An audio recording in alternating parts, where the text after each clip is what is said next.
Sziasztok, Gabica vagyok, és ez itt a mai bejelentkező videóm. Ha egy valamit megtanultam az artist közösségekben, így overall a világban, tehát egy külföldi, meg magyar is, hogy amúgy így tippek terén, meg így az alkalmazások terén olyan kis összetartó közösség vagyunk, akár legyen szó hobbirajzosról, vagy rendes artistról.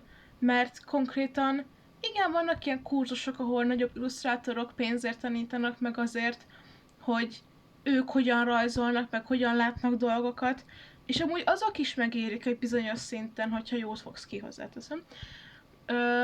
Mert olyan élményeket adnak, és olyan tanácsokat, amiket ők látnak.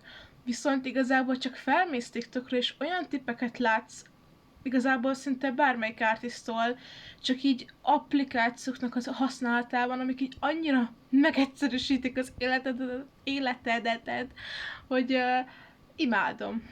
Tehát most éppen itt vagyok, mai jelentés, itt animálok nagyban, csodálatos lesz amúgy ez a projekt, csak írtózatosan időigényes, nem mindegy, és rengeteget kell duplikálnom majd ebben a projektben, rengeteget kell copy and pastéznem, és amire nagyon könnyen megtanított egy ember, anélkül, hogy állandóan ide kelljen jönnöm, és cut, copy, pastéznom, meg ide, és akkor duplikálnem, nem.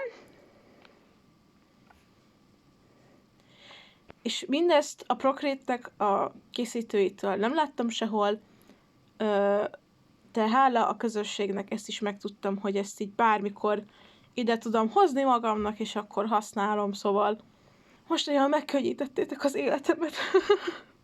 Egyébként, hogyha érdekel a munkásságom, mint ez is, hogy hogyan fog alakulni, akkor kérlek kövess be, lájkolj, tarts velem, nézz át akár a Instagram, YouTube oldalaimra is, és találkozunk a következő videóban.